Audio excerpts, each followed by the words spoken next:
था आपका PB education system में। आज मैं फिर आपके लिए उपस्थित हूँ लेकर सीटेट के बहुत महत्वपूर्ण टॉपिक को। आई होप इसके पहले की सभी वीडियो आपने देखी होगी और पसंद भी की होगी।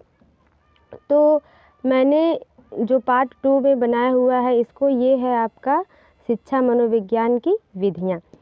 इसका पार्ट 1 मैं पहले बना चुकी हूँ और पार्ट 2 मैंने ये दूसरा ये बना रही हूँ। अगर आप इस पार्ट 2 को समझना चाहते हैं तो पार्ट 1 को ज़रूर देखें। चलिए ज़्यादा टाइम वेस्ट न करते हुए वीडियो को स्टार्ट करते हैं। तो देखते हैं 1 से लेके 7 तक की जो विधियां हैं मैं उसको पहले ही पार्ट 1 में बना चुकी हूँ, उन्हें आप ज़रूर देख लीजिएगा। चलिए वीडियो को स्टार्ट करते हैं। तो 8वां है आपका मनोविश्लेषणात्मक विधि। ये जो मनोविश्लेषणात्मक विधि है, मैं इसके बारे में आपको ये चीज़ें बता देना चाहती हूँ कि जो मनोविश्लेषणात्मक विधि है इसके जो जनक हैं या इसके जो संस्थापक हैं वो हैं आपके फ्रायड। फ्रायड जी हैं जो वायना के रहने वाले हैं। आई होप मेरी बात क्लियर होगी आपको।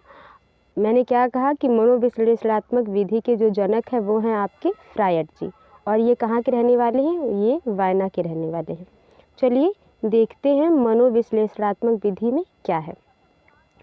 इसमें लिखा है कि व्यक्ति के अचेतन मन का अध्ययन करना तथा उसका उपचार करना। जो फ्रायड साहब हैं उन्होंने व्यक्ति के अचेतन मन पर काम किया। जैसे कि इन्होंने कहा कि जो चेतन मन है, जो ये वाला मन जिससे हम अपना रोज़मर्रा का काम करते हैं, जिससे हम पढ़ते लिखते हैं, वो तो हमारा चेतन मन है। लेकिन अचेतन मन वो है जो बहुत हमारी फेवरेट चीज़ें होती हैं जिनको हम नहीं कर पाते हैं, वो इच्छाएं कहीं दब जाती हैं।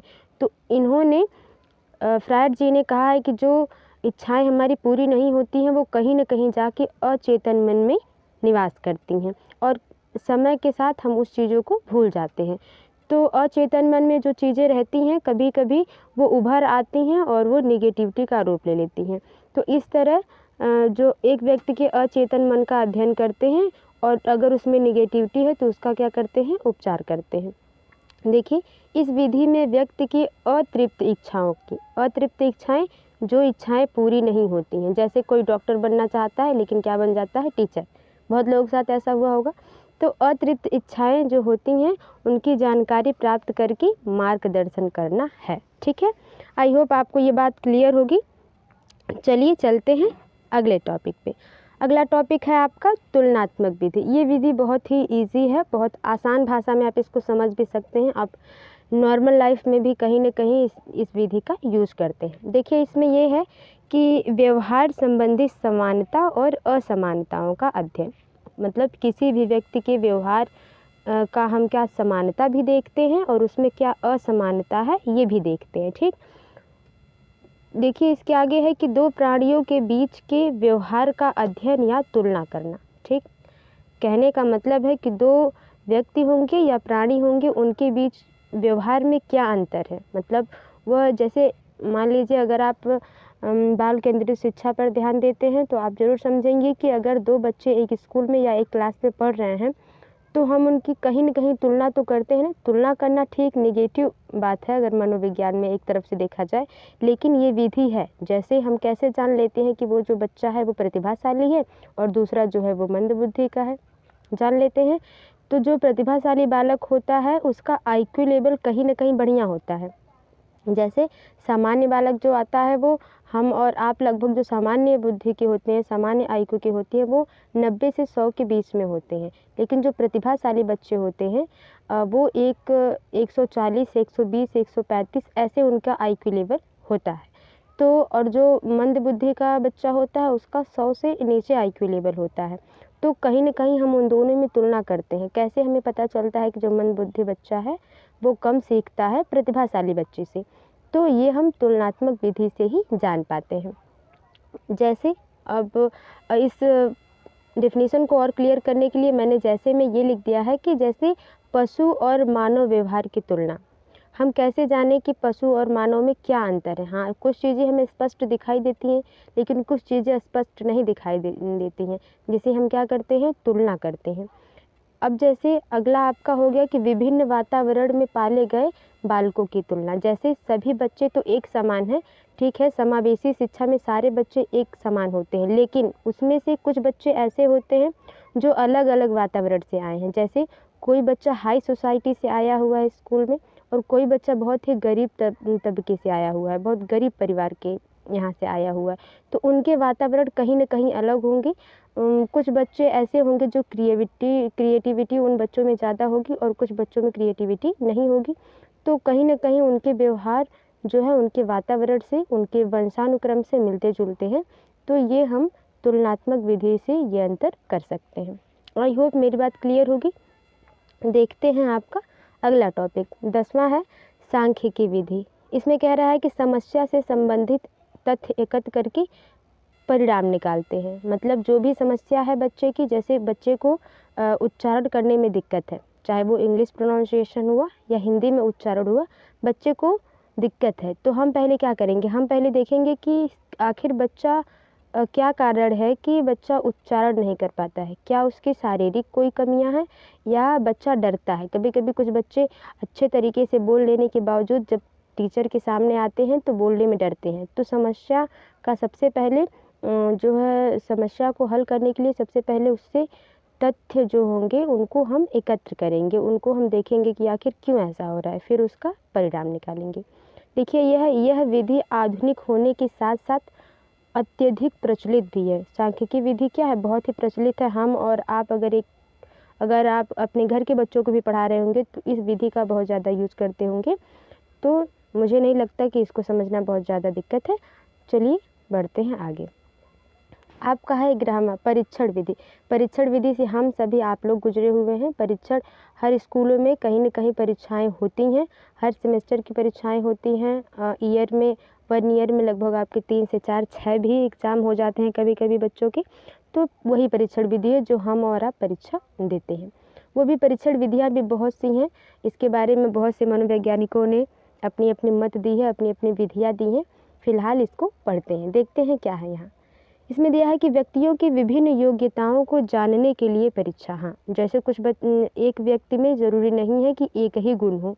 कभी कभी ऐसा होता है कि एक व्यक्ति में बहुत सारे गुण होते हैं। जैसे अगर एक बच्चा है, वो उसे हिंदी पढ़ना अच्छा लगता है जितना, उतना ही उसे इंग्लिश पढ़ना भी अच्छा लगता है। कुछ बच्चे ऐसे होते हैं जिन्हें इंग्लिश हिंदी भी पढ़ना अच्छा लगता है, सिंगिंग करना भी अच्छा लगता है, डांसिंग करना भी अच्छा लगता है, और उन्हें आर्ट में भी दिलचस्पी होती है। तो एक व्यक्ति के बारे में उसकी विभिन्न योग्यताओं को जानना ही क्या है, परीक्षण विधि है। जैसे बुद्धि परीक्षा हम लेते हैं कि उसका IQ लेवल कैसा है, मंद बुद्धि का बालक है या प्रतिभाशाली बालक है। उसके बाद अगला है व्यक्तित्व परीक्षा लेते हैं। बिल्कुल ही व्यक्तित्व परीक्षा हम लेते हैं कि आचरण कैसा है, मतलब बच्चा नेगेटिव ज़्यादा है या पॉजिटिव ज़्यादा है। अगला देखते हैं आपका ज्ञान परीक्षा। बिल्कुल ही ज्ञान का कितना ज़्यादा बच्चा किसी चीज़ को सीख लेता है, कितना जल्दी सीख लेता है। और रुचि परीक्षा, वही बात मैंने अभी बता दी आपको कि कितनी रुचि है किस सब्जेक्ट में किस बालक की। ठीक, आई होप मेरी बात क्लियर होगी, और आशा करती हूँ कि जो भी मैं बता रही हूँ वो आपको समझ में आता होगा। देखते हैं आगे। अगला है आपका साक्षात्कार विधि। बहुत ही ईजी है। इस विधि में व्यक्तियों से समस्या संबंधी तथ्य एकत्र किए जाते हैं। वही बात है, इसमें भी जो भी दिक्कत होगी वो जो व्यक्ति होगा उससे सीधे मिलेंगे हम उससे। जैसे साक्षात्कार विधि से आपको समझ में आ रहा होगा कि उसके आमने सामने बैठ के उसकी बातों को सुनेंगे, जो भी प्रॉब्लम होगी उसको सॉल्व करेंगे। आई होप मेरी बात क्लियर होगी। देखते हैं अगला आपका प्रश्नावली विधि। प्रश्नावली विधि क्या है, मुझे लगता है कि यदि आप एक शिक्षक हैं और यदि आप बच्चों को पढ़ाते हैं तो ये प्रश्नावली विधि का आप ज़रूर ही यूज़ करते होंगे।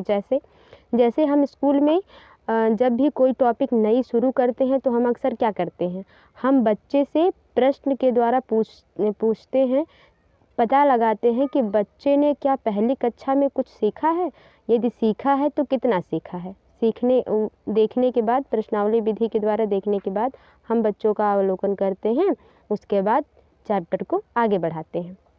देखिए, इस विधि में प्रश्नों के उत्तर प्राप्त करके समस्या संबंधी तथ्य एकत्र किया जाता है। जैसे आप सुने होंगे इसके बारे में, ये जो है कि जब हम जब हम ही पढ़ रहे होते हैं तो टीचर क्या करते हैं, वो क्वेश्चन पूछते हैं कि क्या इससे संबंधित कोई दिक्कत है आपको, तो हम हाँ या ना करते थे।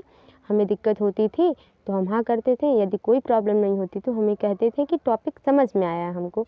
तो ये प्रश्नावली विधि बहुत ही रोचक है और बहुत ही कारगर भी है। देखिए, क्रो एंड क्रो ने इसे वैज्ञानिक विधि नहीं कहा है। ये कुछ चीज़ें ऐसे हैं, की पॉइंट है, जिनको आपको याद रखना है। एक एक नंबर में करके आपको क्वेश्चन में पूछ लिया जाता है। आई होप मेरी बात क्लियर होगी। चलते हैं अगले टॉपिक पर। आपका अगला है विभेदात्मक विधि। ठीक है, शिक्षा मनोविज्ञान की जो विधियों में से है, एक है आपका विभेदात्मक विधि। इस विधि में व्यक्ति के भेदों का अध्ययन तथा सामान्यीकरण किया जाता है। सामान्यीकरण है यहाँ पे, सामान्यीकरण किया जाता है। यह विधि बालक के ज्ञानात्मक, भावात्मक और क्रियात्मक पक्षों का अध्ययन करते हैं। जैसे ये पूरा समझ लीजिए, समावेशी शिक्षा जैसे होती है ना, कि सभी प्रकार के बालक को, चाहे वो विकलांग बालक हो या प्रतिभाशाली बालक हो, मंद बुद्धि का बालक हो, हाई सोसाइटी से आया हो, लो सोसाइटी से आया हो, सबको एक साथ मिला के कक्षा में बैठाते हैं और सबको अलग अलग तरीके से समझाते हैं। तो उसी तरह ज्ञान के हिसाब से भी बच्चे को हम सिखाएंगे विभेदात्मक विधि में। भावना उसकी क्या है, नेगेटिव सोचता है या पॉजिटिव, और क्रियात्मक पक्ष कैसे, मतलब क्रियाशील कितना है, वो रुचि कितना रखता है किसी भी चीज़ को करने में। चलिए, आई होप मेरी बात क्लियर होगी। देखते हैं आगे आपका अगला टॉपिक क्या है और लास्ट टॉपिक क्या है। देखिए, मनोभौतिकी विधि। इस विधि में मन तथा शरीर पर पड़ने वाले प्रभावों का अध्ययन किया जाता है। जैसे इस विधि में क्या आप मनोविश्लेषणात्मक विधि को नहीं रख सकते? बिल्कुल रख सकते हैं। ठीक है, आप मनोभौतिकी विधि में, मनोविश्लेषणात्मक विधि में रख सकते हैं। क्यों रख सकते हैं? क्योंकि मन के अंदर अतृप्त इच्छाओं की जो बात कही गई है, वो फ्रायड जी ने कही है। उन्होंने क्या कहा है, मन को जो कितने भागों में, उन्होंने 3 भागों में बांट दिया है। आपका अचेतन मन, अवचेतन मन और अर्धचेतन मन। उन्होंने कहा है जो तृप्त इच्छाएं हैं, जो हमारी इच्छाएं पूरी नहीं हैं, वो कहीं ना कहीं अचेतन में चली जाती हैं और हम उसको पूरी तरह से भूल जाते हैं। लेकिन वही इच्छाएं अगर अर्धचेतन में रहती हैं तो वो कभी ना कभी हमें याद आ जाती हैं याद करने पर, और कभी कभी ऐसा होता है कि वो बहुत ही निगेटिविटी फैलाती हैं और हम निगेटिव चीज़ों को सोचने लगते हैं, पॉजिटिव नहीं सोचते हैं। तो फ्रेंड, ये थी हमारी आज की वीडियो। आई होप आपको जो इन्फॉर्मेशन होगी बढ़िया लगी होगी। और मैं बस लास्ट में इतना कहना चाहूँगी कि इस वीडियो से अगर आपको थोड़ी सी भी हेल्प हुई हो तो वीडियो को लाइक करें, शेयर करें, कमेंट करें, और इसी तरह वीडियो को पाने के लिए चैनल को सब्सक्राइब ज़रूर कर लें। अगले वीडियो तक के लिए बाय बाय, मिलते हैं अगली वीडियो में। Thank you and take care.